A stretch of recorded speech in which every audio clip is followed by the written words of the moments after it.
Hello, everyone. I'm Carmel Shachar. I'm the Executive Director at the Petrie-Flom Center for Health Law Policy, Biotechnology, and Bioethics at Harvard Law School. I am delighted to welcome you to our book talk on Exposed, Why Our Health Insurance is Incomplete and What Can Be Done About It. Before I say a few words on the substance, as well as our esteemed panelists, I'm going to give you just a little bit of logistics, the virtual equivalent of where the bathrooms are. We encourage questions. We are going to reserve some time for Q&A at the end of this event. You might be asking, how do I submit questions? I'm very excited to do so.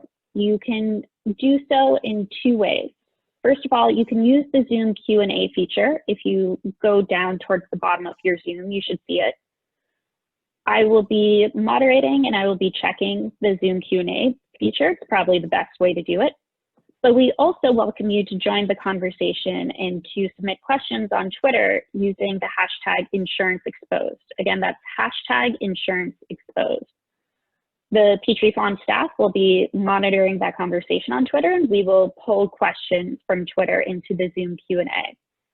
Ways that you cannot ask questions: please do not use the little Zoom blue raise your hand feature.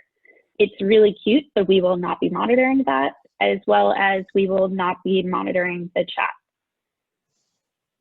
With that, I'm excited to talk about this book. I think it is so important. One thing that has been very clear over the last several years, frankly, the last several decades, is that our healthcare system really struggles in how to allocate, frankly, very substantial healthcare costs. And increasingly that's being expressed through deductibles, copayments, coinsurance, which get more skin in the game for patients, but can also really prevent them from accessing the care that they need. Chris Robertson has written an extremely thoughtful book. The title, again, is Exposed, Why Our Health Insurance is Incomplete and What Can Be Done About It, that proposes an alternate framework based on this idea of pooling resources to ensure that individuals have affordable access to healthcare. So the way that this event is structured, we are going to have Chris Robertson, who is Professor of Law and N. Neil Pike Scholar in Health and Disability Law at Boston University, give some remarks on his book. Then we will have two respondents discuss the book. First will be William M. Sage, who is the James R. Dougherty Chair for Faculty Excellence at the University of Texas at Austin School of Law, as well as Professor, Department of Surgery and Perioperative Care at Dell Medical School, followed by Mark Hall, who is the Fred D. and Elizabeth L. Turnage Professor of Law and Director of Health, Law and Policy Program at Wake Forest Law. After that, we will have Q&A. With that, Chris, you are our guest of honor. I would like to welcome you to the stage. Well, thank you so much. I'm really pleased to have this chance to talk about the book, which, you know, even before this event today, the acknowledgments section of the book includes your name, Carmel, and the Petrie-Flom Center, and Glenn Cohen, the faculty director and deputy dean, as well as Bill Sage and Mark Hall, our kind commentators today, who all really provoked and in some ways inspired and supported this work, really going back a decade. First study, empirical study that I launched while at Harvard as a fellow at the Petrie-Flom Center over a decade ago was supported and advised by the Petrie-Flom Center. So thank you. It's just wonderful to be back and have a chance to talk about this, even if I'm just across the river at BU.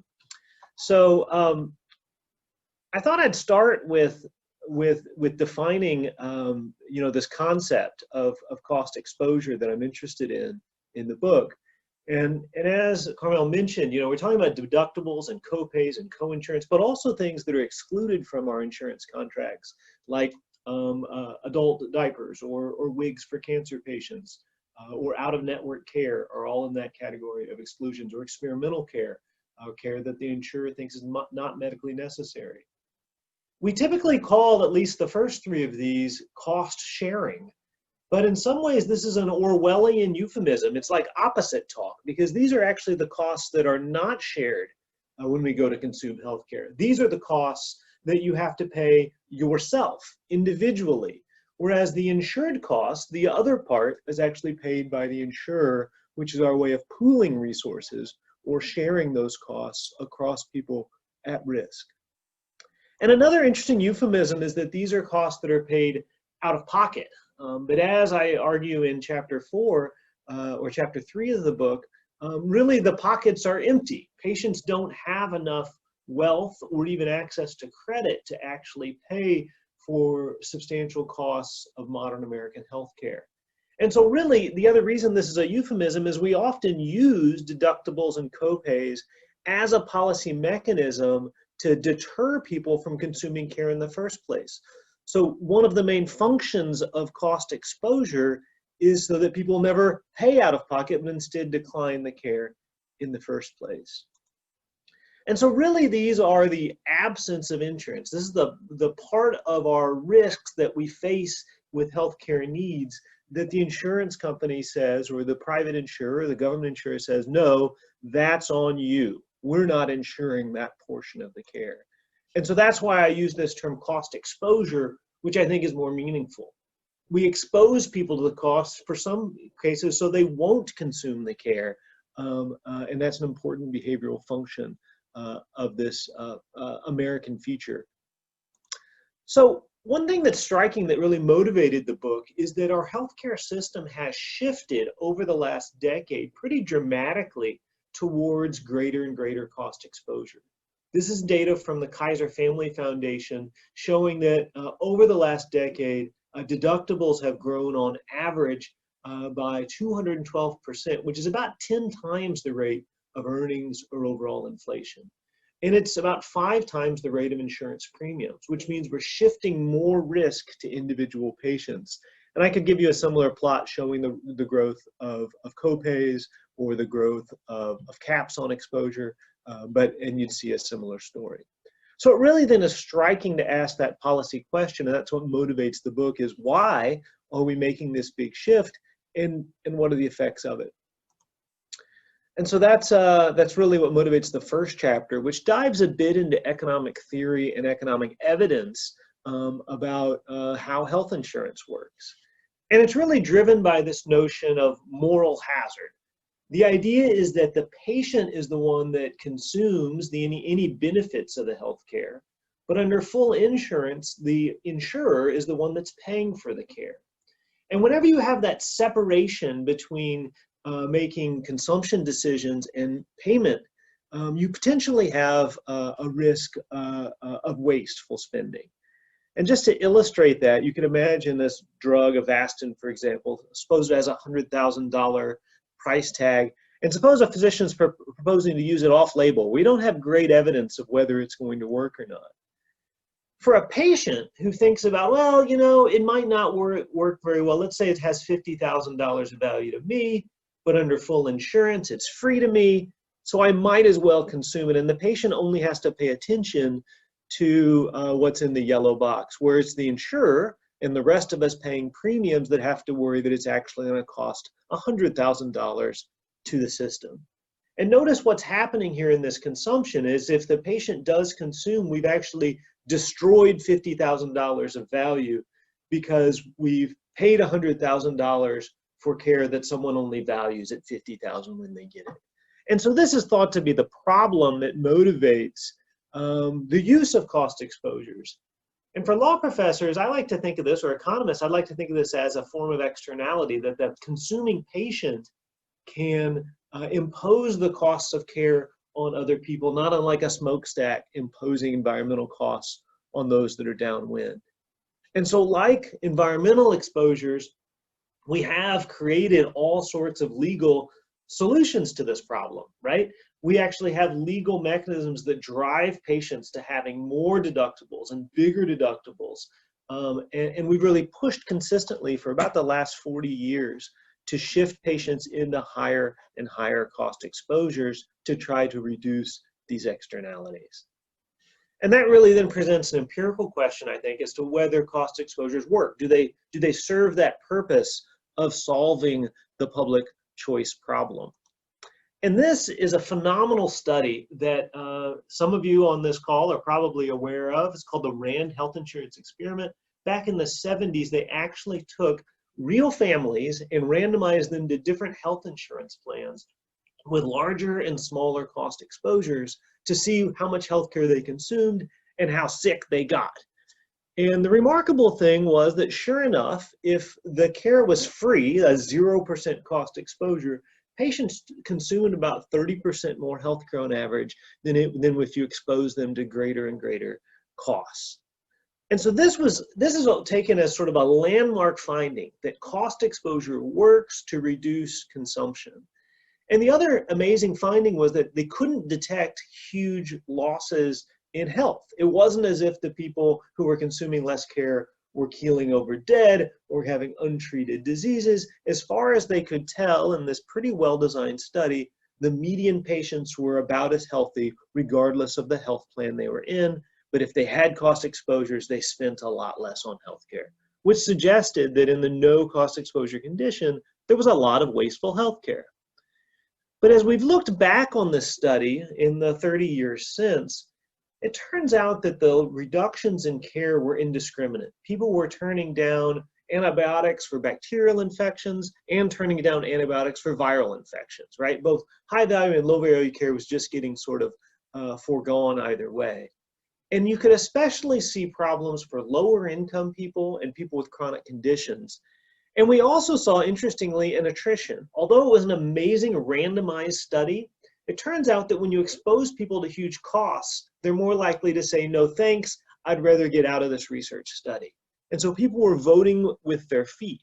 And that's an interesting, I think, reflection of consumer behavior, consumer preferences, but it also unfortunately undermines the randomized design of the study. So it ends up being kind of like it started randomized, but in the end it's an observational study with self-selection, like so many others. And the last thing that's kind of been forgotten about the RAND Health Insurance Experiment is it had some unique features, one of which was that it actually scaled the cost exposures down based on income. So people with lower incomes had less exposure over the course of the year. This is something that's largely been forgotten as people have tried to take the findings from the RAND Health Insurance Experiment and apply them to the health insurance profiles that we see in the real world, which typically don't have that kind of scaling. But I'm going to come back to it later. And then since the RAND study, there's been 30 years of other research, including this from the Quarterly Journal of Economics, came out just a couple years ago, which studied a shift to high deductible health plans. And here, this one example from the literature, they again found that the reductions in spending were indiscriminate. Patients exposed to large costs were like, I don't know what to do. I guess I just won't consume the care. But they didn't know whether it was good care or bad care. After all, that's why they consulted physicians in the first place. Okay, so I'd like to stop and think, and this is the major purpose of the book, is to figure out, well, what's wrong with cost exposures? Why isn't it the panacea for health spending, right? I could put up a graph here and show how the US has some of the highest health spending in the world, but also some of the highest cost exposures. Why hasn't cost exposures solved the spending problem in the US? And in the book, I offer at least 5 reasons. I don't have time to go through them all today. I'm going to focus on just 3 of them to touch on briefly, maybe to motivate some reactions from Bill and Mark as well. The first one is that the patient's just the wrong target if you're trying to reduce wasteful spending in a healthcare system. If you think about this picture of a healthcare decision getting made, maybe that's a choice about how to treat his cancer. Who in that picture is really going to select whether that patient gets the off-label cancer treatment that's patented or the generic, right? It's probably not the patient that ultimately is making that decision, because the patient is not very well prepared to evaluate the risks and benefits. Instead, we rely on our physicians. And a wealth of research has come to confirm this. There's a study by Chernew and colleagues out of Harvard that studied where people get MRI scans for lower limbs.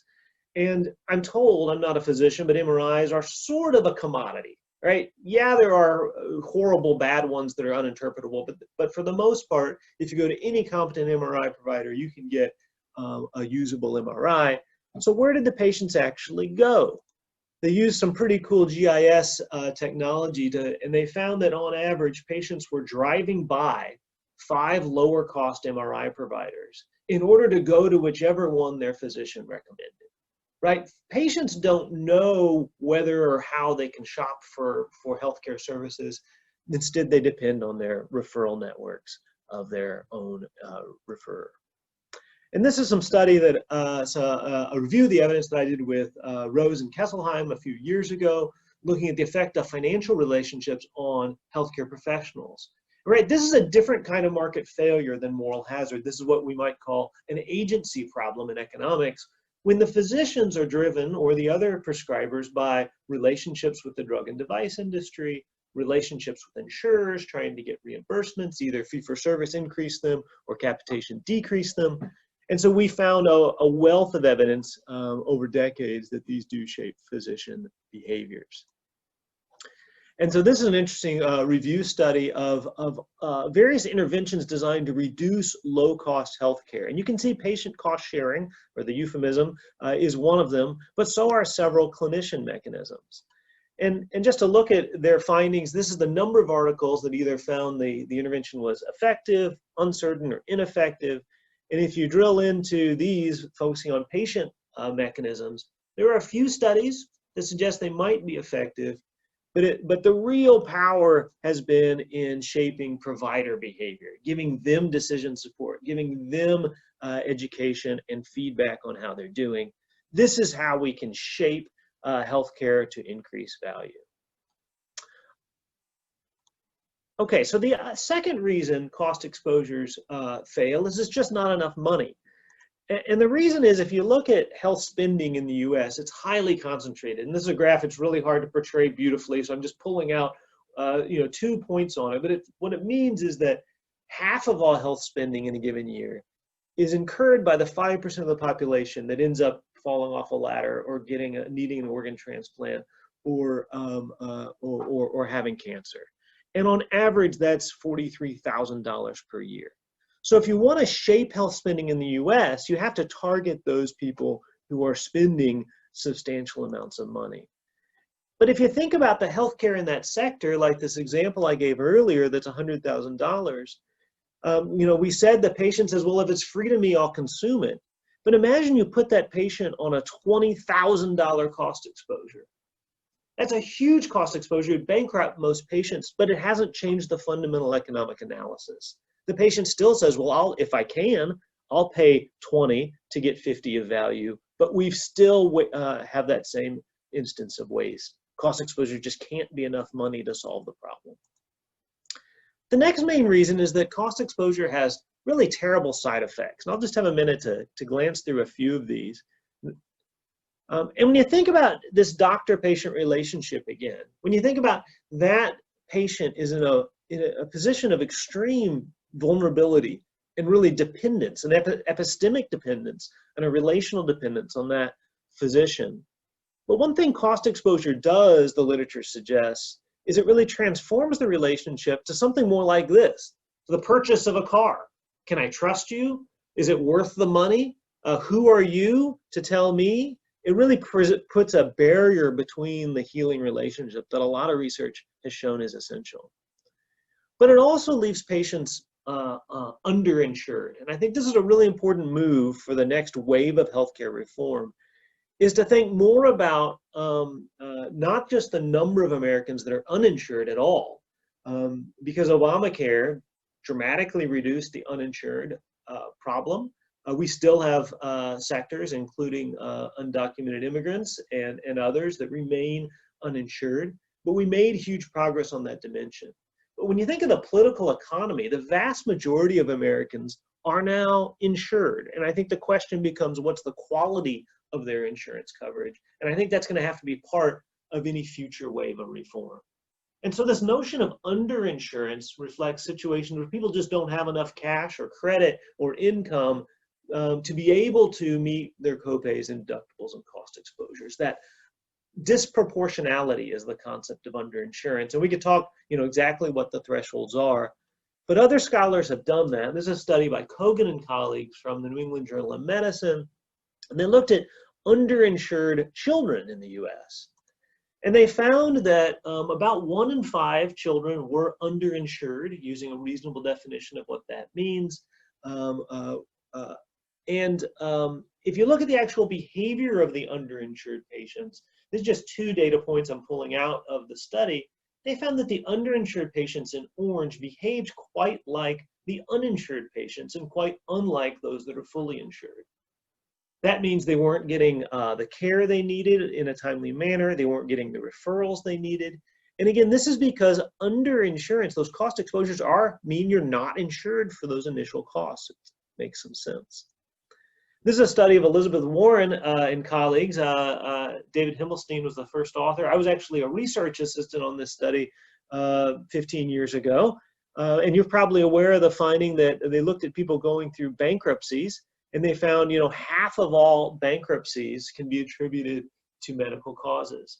And I thought that was really interesting. But as I was coding this data by hand, I was really amazed that this was true even among patients that had health insurance continuously for the last 2 years. The exposures were still driving them into bankruptcy.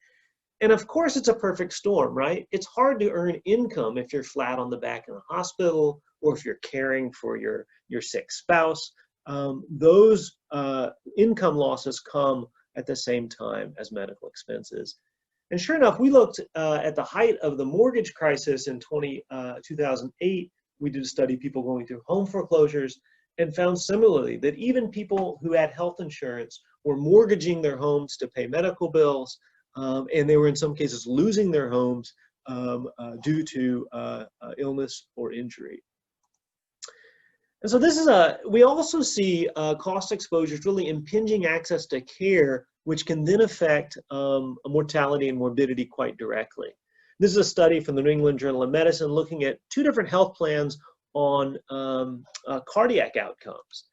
And they found that when patients were moved from usual insurance coverage that had large cost exposures to full coverage for their heart medicines, they actually had fewer heart attacks. Over time, you see that gap growing, meaning that people with typical insurance coverage are really facing more heart risks.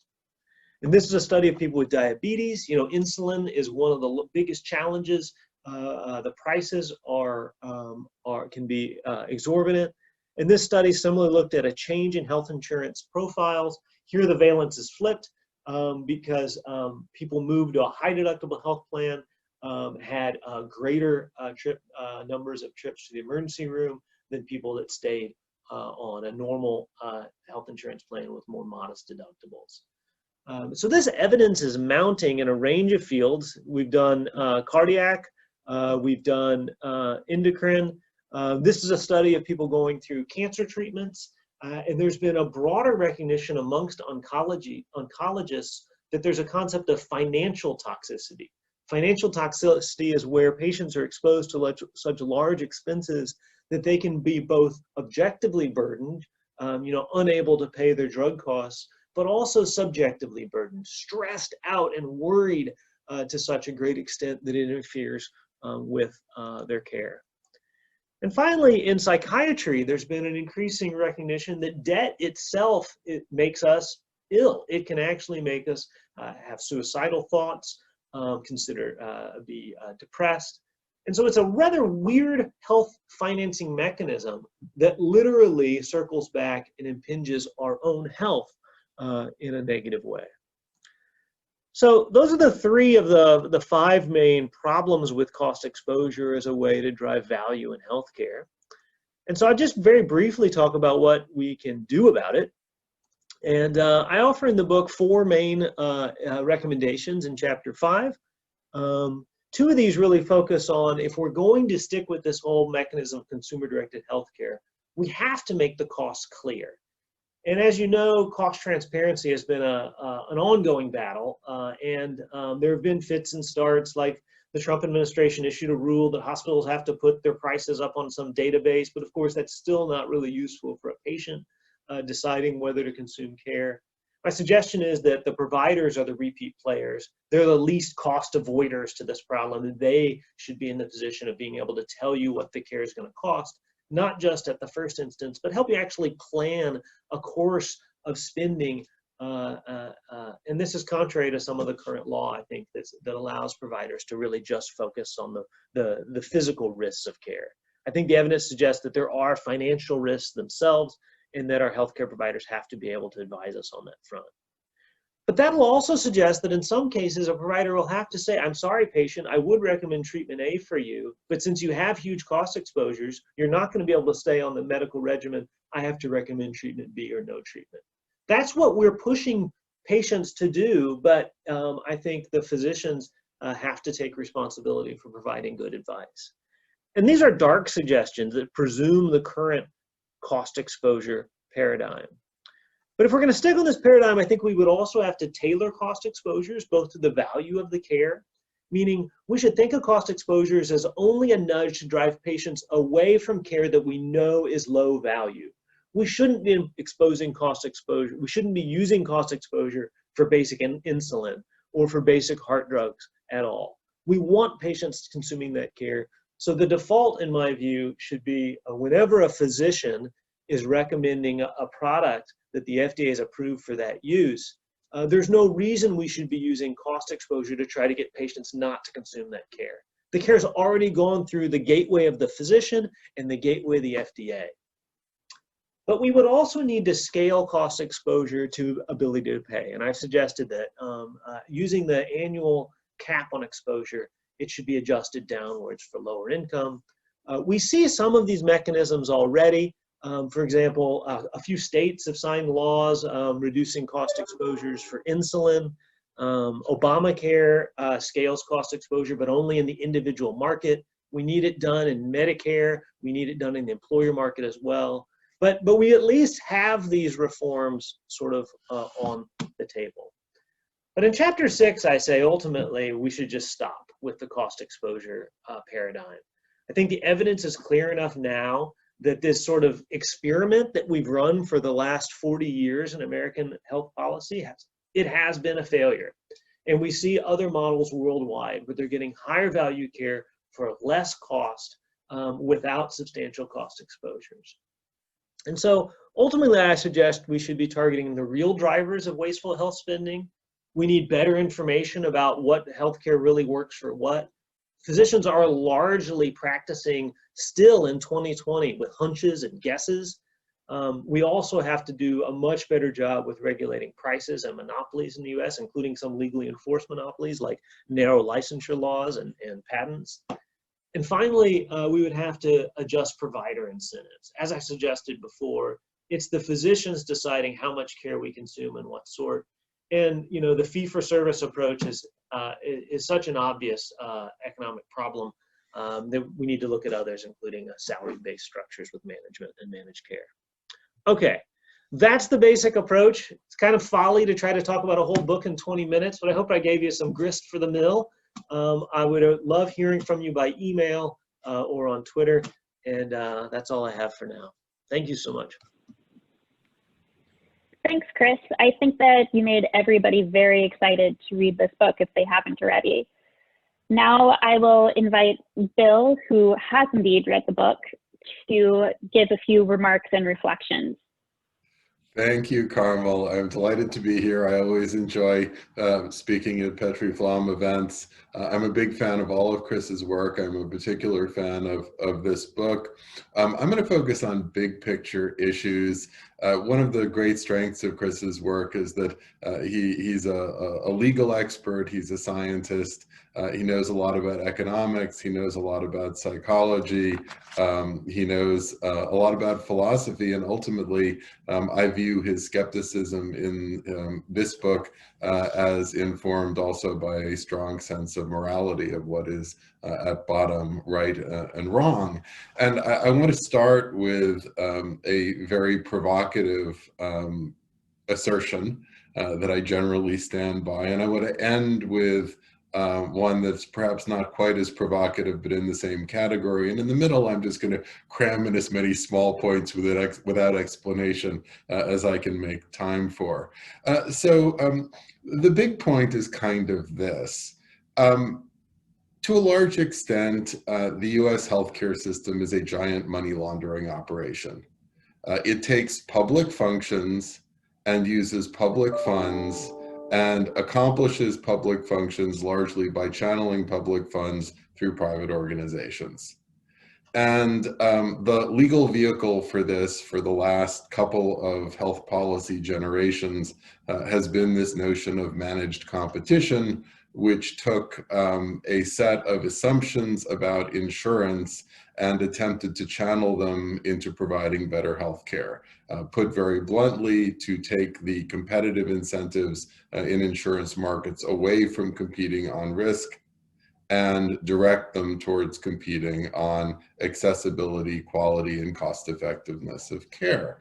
And this notion of moral hazard and the overutilization that might follow from spending other people's money somehow is supposed to insert itself into this framework whereby we take these public organizations and nominally public non-CBO scorable funds, and we throw them all out there and mix them around and hope that at the end of the day we can start with a doctor-patient relationship and subsidize it heavily and extrapolate it into what we could call a healthcare system.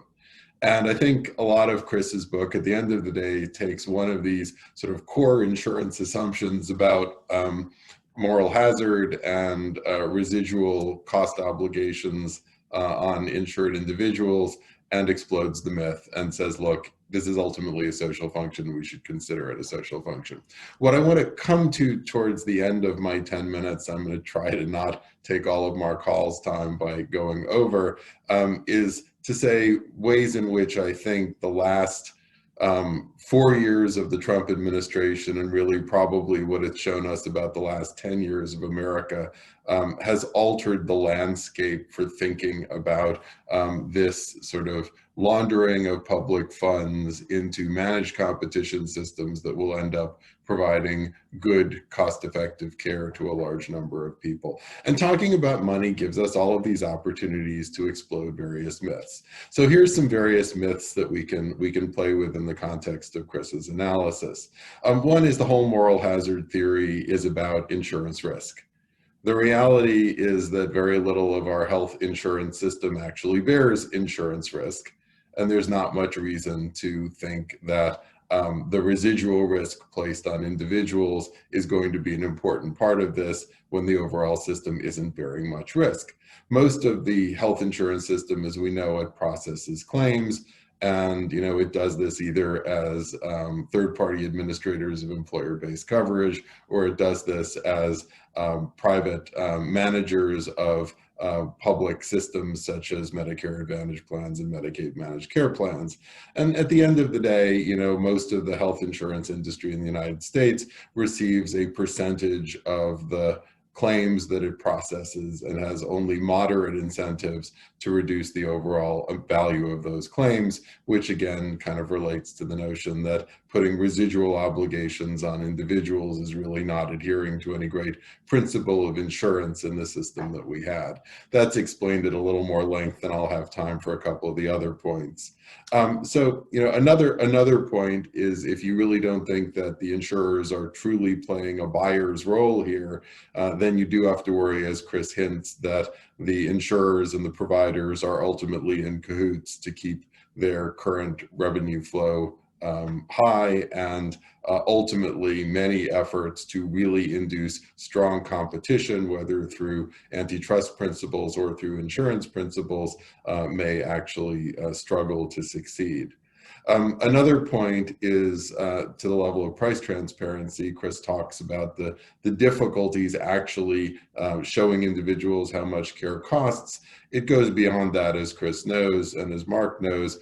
We don't really have real prices in the US healthcare system, very little about what we produce is priced at the lowest possible cost of production, and very little about the prices that we charge or claim to charge actually relates to the prices that we pay. And I've written for years about the importance of trying to go beyond the shoppable service such as an MRI, which really nobody needs, to a service definition that actually reflects something that people understand they might need and understand if it did them some good.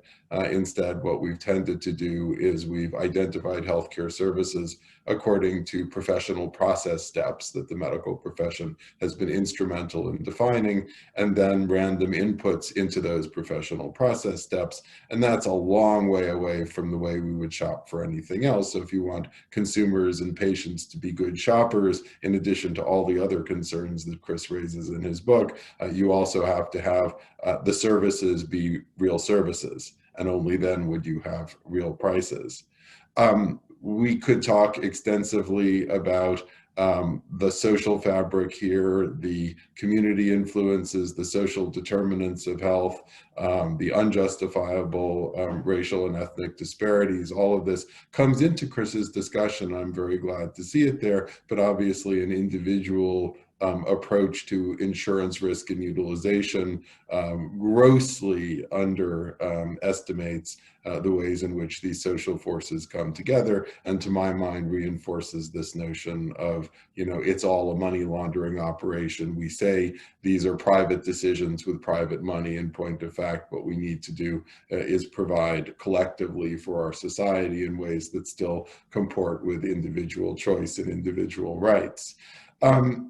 And, I think where I will end, and I've left a couple of the small observations out here in the interest of time, is with a concern I do have. And this is kind of a going forward issue, and I think really is something we should all be thinking about. So one of the many things we've learned from the last 4 years of federal governance and from the social reaction to it is, to use Chris's term, the political economy has shifted. In general, when one thinks about the political economy of health insurance structures, for the last 50 years, it has been a political economy that's been driven by professional priorities that came out of the American medical profession, and has been driven by all of the commercial interests that came into existence or expanded to meet the demands of those professional priorities. And I think it's significantly different now. I mean, I think what we have seen revealed, not caused in the last 4 years, but revealed, is a political economy that is deeply ideological and deeply partisan. And one example Chris knows from some of his other works is the way in which kind of state law now acts to restrain local community laws. That used to be commercial interests getting together at state legislatures and lobbying hard to rein in the cities. Well, now it's much more conservative interests in state legislatures getting together to rein in the liberal, largely democratic actions within the cities. And I think this political economy shift really does relate to everything that Chris discusses in his book, because all of a sudden these assumptions about the collective and about solidarity are really in question. Whether it is simply that I and the people I perceive to be like me don't want to support other people and the people I perceive to be unlike me. That is not a strand that we were so used to in insurance rationales, in the last 50 years. Chris talks a little about, bad health behaviors, people who smoke, but that goes beyond sort of identifiable, modifiable risks. It goes to some major biases about the role of racism, the role of sort of social structures. And I think, where I would leave my comments is just a concern that, yes, I think we have failed to, as Chris argues, put significant moral restraint on utilization through cost sharing. I'll use the term even though Chris doesn't like it. But it's not clear to me that the society we find ourselves in right now actually wants to solve that problem.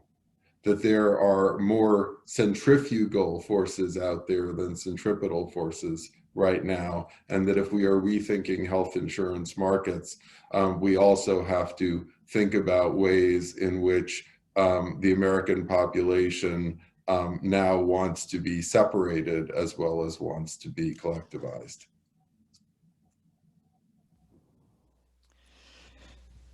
Great insights, Bill. I'm just going to jump right in, I guess, and I'm trying to decide where to pick up from that. So those macroscopic views are terrific. I think I'm going to sort of come in a little bit more meso-centric, but let me think for a second where to jump in. First, I think I want to say a bit more about just what a terrific book this is. An awful lot has been written on the issue of, we'll call it cost exposure, if not sharing. And so I came to the book a little bit skeptically, like, well, how much more can I learn? And I learned tons, and I've read, you know, quite a lot. And Chris has done a fabulous job, not just synthesizing all the information that's out there across all these different disciplines. And I don't want to minimize that as a minor thing, because he's a absolutely terrific, I guess translator isn't quite the word, but he knows, he does a superb job drawing on the very best literature, the very best examples, posing the very best illustrations in a very, very accessible way, you know, virtually jargon free. Moral hazard is the most technical term you'll find, and it's easily enough absorbed by anybody who, you know, starts to, you know, read the book. And from all these different disciplines. So the fact that he's, you know, I say to a lot of people how great it is to be a law professor, because you can be an intellectual dilettante. And so it's the happiest resting place for people who couldn't decide what they wanted to be, because you can, you know, dabble and try to become conversant in such a wide variety of fields. And Chris has done that masterfully and across all the disciplines that he's referred to and Bill has mentioned. And so for those various reasons, I say, you know, this is sort of clearly the best thing by a long shot that's been written on the topic, and I think the starting place. And so, for instance, I pick up today's newspaper and there's an op-ed or something about, should we incentivize people to take the COVID vaccine by paying them or withholding payments if they don't? And that's a very interesting question. You know, do you tie money directly to this very important public health thing that's you know, that's shot through with all sorts of political and social and moral significance? And the book doesn't address that. I think it would be a great place to get up to speed on a question like that, and decide how to think it through, because so much of the thinking is so simplistic. You know, here's a carrot and a stick, and you want something moved in the right direction. Treats us like you know, mules.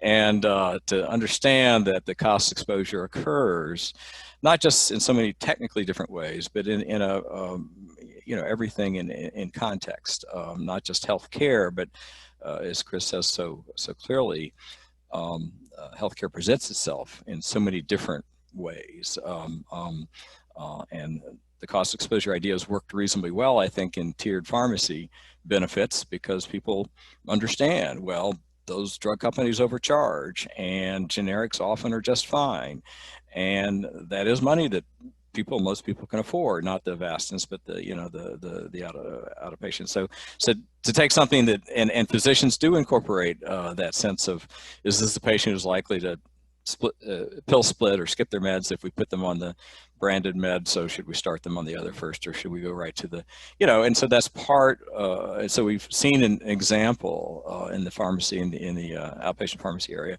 where it seems to have worked reasonably well. But to jump from that and to say, okay, this is the end and you know, the holy grail of rationalizing healthcare spending across medicine is naive. And those types of insights Chris brings to light so well, but he also brings very sort of creative new ideas of his own. I was constantly finding you know, new insights, not just things I sort of understood and he just made the point so well. I want everybody to read that version instead of the other version. But wow, I had never thought about it that way, that, you know, there was a way in which, you know, indemnity is fundamentally different than direct payment to providers in certain ways that really foundationally alter our change. So this is the work of the economist John Nyman, that's been overlooked. Chris brings out at the very beginning, and really, I think, makes the book flow through in ways that have great insight. Or at the end, to come forward with ideas about how to put the onus more on providers, which I really do agree with, and to think about the relational consequences. Is the doctor-patient relationship capable of bearing that weight? And he does a great job of explaining why it is. And so now there's one or two ideas that I don't like, and I'll just mention them really quickly. I do not like the split indemnity idea, and I'll see if Chris wants to come back to it. He would say for Avastin, we should at least try out the idea. If you have this $100,000 drug that only has $50,000 of benefit, just give the patient $20,000 that they can use to put toward their Avastin, or to keep it and skip the cancer treatment. Leave it up to them. All right. Well, I think that's got a lot more selling to do, but he's pulled back from his original position where that's the best ending point, and say, well, you know, it's an idea that we haven't really tested. And I think a lot of that is the arc that we've been through. We, you know, we became serious about rationing, if I can use the R word, resource allocation, cost containment, say in the 80s. We tried putting the onus on government insurers. Everybody hated that. We tried putting the onus entirely on providers through capitation and payment methods that made providers conflicted with patients. People didn't like that. So we said, well, what else is left? Let's go to patients and put the onus on them. And that's, you know, having gone through those three cycles, Chris comes to this topic at a great moment in our sort of arc of not so well thought out experimentation, to say, okay, what can we learn? And so this can't be the primary driver, but it has a role to play. And so are the ways of incorporating, you know, cost exposure much more sensibly.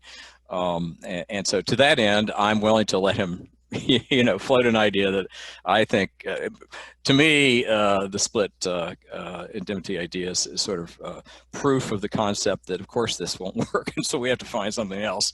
But maybe it will work. So I'll leave that, my sort of minor criticism, aside. But coming back to the sort of the robustness and the richness of the whole package, the ending point is inconclusive, as most good books in this field are, because it is inherently such a complex interplay of issues, and anything we do is going to have a blend of seemingly contradictory ideas, but sort of stumbling towards kind of the least worst solution. And so, you know, the purists that work in certain disciplines or ideological camps say it's got to be all this or predominantly this and none of that, or much less of this. And of course, the world is too complex for that. And so I think I think Chris does point us in the right direction to sort of say, how can we learn from the path that we've been down? How can we set course in a way that is informed intelligently, even with these cute little experiments that Chris does that are really quite lovely. And so kudos to this really engaging interdisciplinary engagement with the issues, and for such a masterful job presenting all this knowledge and learning to us. Great. Thank you both. Thank you, Bill. Thank you, Mark. I think that you guys really captured some of the excitement that hopefully readers of this book will have as they crack it open. We have a bunch of great audience questions. So a lot of them are directed for Chris, but I invite Mark and Bill to also put in their 2 cents. The first one really focuses on preventative healthcare and asks for you to talk a bit about preventative healthcare and how the ACA deals with this topic. Specifically, could preventative care help us reduce healthcare costs in the long run? How would you improve or change the way preventive care is regulated in the ACA? Great, that's a great question. Thank you. You know, that could have been another of the examples I put at the end of how we've already moved a little bit towards value-based adjustment of cost exposure. And the Affordable Care Act does that, eliminating cost exposures for preventative health care that goes through sort of a gauntlet of being approved by an agency task force. And so I think that's a great model. The actual evidence on the long-term economic value of driving people towards preventative care is kind of mixed, because from a sheer economic perspective, dying early can actually reduce healthcare costs. And so there's some studies back about tobacco years ago about whether its net healthcare costs were high or low. But that's part of the problem, is that if you just have the financial lens of the green visor, it's harder to tell. But once you start paying attention to pain and suffering and lost years of life and put a value on them, preventative care is incredibly important, and there's no reason we should be driving patients away with it with cost exposures.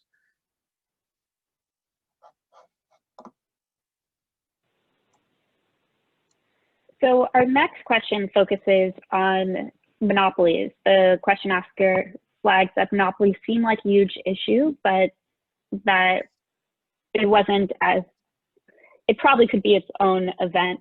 It got only a brief discussion towards the end of your presentation, Chris. What would it look like to undermine these as a way to make sizable dents in this issue? And this person wants to know who might do that organizing work, as well as what people who are reading your book can do to support or look into this issue. Great, thank you. Well, I'd give two examples of legally enforced monopolies that drive up costs in the US. And one of them, both Bill and Mark have written on, is scope of professional licensure. Right, when we require a physician to say that only physicians can do X, and pharmacists can't do X, and nurses can't do X, then we are, inflating the costs that physicians can charge to do X. So managing chronic conditions, for example, is something, especially in rural areas or in other areas where there's a shortage of primary care physicians, we should be expanding the role of pharmacists to provide chronic care management, as an example. And that would erode the monopoly that physicians now have on that service, for example. And that's happening, in some places, in some ways. And that's a very granular state-by-state fight, right? And to go to Bill Sage's point from earlier, the healthcare battle is not just in Congress. It's in legislature by legislature, and in some cases, it's in individual licensing boards. A second monopoly is, of course, drug prices, right? When we give a patent to a drug company, if we also have policies in the U.S. that we're not going to then negotiate prices for various political or legal reasons, we just can't say no. We are really then giving the company a license to print money. And the challenge here is that a lot of the drugs that are coming out are actually not providing substantial clinical advances on prior drugs. On cancer drugs, for example, the research has suggested new cancer drugs, their prices have grown much faster than the additional days of life that they deliver. And so I think we do have to take seriously the idea that this is not a market, that this is a public purchase of a good, and that we have to set reasonable prices. Now, in doing so, we can't lose the baby with the bathwater. We have to provide incentives for development, but I think it's silly to pretend it's a market where the prices will just float on their own. We next have a question on the role that medical education plays in this issue. This person asks, what role does the content and cost of medical education have upon healthcare costs, healthcare reform, and upon the feasibility and implementation of sustainable universal health insurance? So this is a big picture question. One of the things I had to choose in my book is to not be a book about all of health policy, but about cost exposure. But let me, do a good twist on it to say this is an example of provider-induced demand. There's a really cool study that was published in JAMA about 7 or 8 years ago showing that merely reminding physicians about how much medical debt they have, how much debt for their medical education they bear, causes the physicians to then change their prescribing behavior towards increasing their own reimbursements. And so I do think that our whole model that tells physicians you're supposed to be an entrepreneur, you should try to get a return on your investment, is completely the wrong model, I think, for healthcare. And it really, undermines value-based care in this way. So I do think, you know, the broader picture of physicians being entrepreneurs is probably the wrong perspective. And to the extent that the costs of education are exacerbating that problem, causing them to try to quickly drum up services for fees to pay off those debts, is sort of one part of the problem of wasteful spending in the US. The next question deals with what feels like the 800-pound gorilla in the room when it comes to health policy these days, which is, of course, the COVID pandemic. So this book was written before the pandemic became in full swing. But if you were writing this book today, would the pandemic change any of your conclusions, or would you view it as a good example of things that you were already documenting and articulating? There is actually in my, the chapter I didn't have much time to talk about today is the more overtly normative one, the philosophical one, where I talk about personal responsibility and should healthcare costs be conceived as an individual expense or as a collective expense. And I actually use the plagues that have struck in Europe in the 13th century, and then the smallpox epidemics, showing how infectious disease really illustrates how healthcare costs are not individualistic, that they flow across persons and become a social responsibility to solve the collective problem, which is a given illness. Now, of course, the analogy breaks down a little bit when we're talking about other non-infectious diseases like, well, most cancers, although some cancers actually seem to be caused by viruses, but that's a whole nother question, not a physician. Yes, so I think the coronavirus illustrates how healthcare costs are a collective problem. And it's really striking that one of the first things Congress did during the pandemic is waive cost exposures for testing and then subsequently for treatment from the pandemic. I do think that's an example of how when the going gets tough, we realize the absurdity of trying to drive people away from healthcare. But I'll also mention that, you know, when people have good health insurance and develop a relationship with a physician, that relationship then pays off in times of crises. We actually don't want people showing up in their doctor's office with coronavirus. Instead, or showing up in the emergency room. We want them calling a physician that they already have a relationship and talking about it. And so again, that's an advantage of having, you know, free preventative services that even before the pandemic, we were allowing people to make those healthcare relationships that then pay off during the pandemic. So I'm going to end this with a question to Bill and to Mark. If you had to give Chris a recommendation of where he should go next, how he should build on the work that he did in this book, or where you hope he would take this work next, what would you suggest for Chris?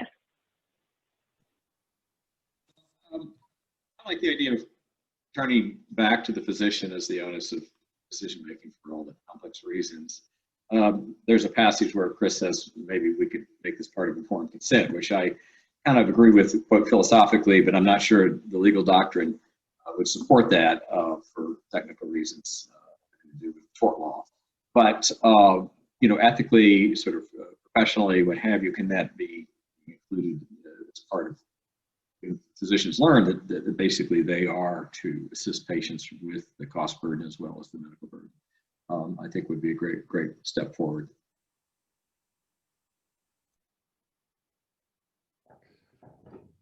So I think my answer would be to bring Chris back to prior work he does on behavioral law and economics, and say, in light of COVID, what is really the role of money writ large, the positive incentives, the negative incentives, and what's generally referred to these days by people like Kristen Underhill as risk compensation. You know, in what ways do financial incentives crowd out non-financial incentives? In what ways are they reinforcing? Some of the COVID experience, just to put in the 2 cents on that, is that, you know, with people feeling poorer and people feeling at risk physically by accessing healthcare, at least in the first months of COVID, you know, there was no need for a financial disincentive to care in the form of a copayment. or a high deductible. There was, you know, a check on moral hazard, for better or for worse, that was not coming from money.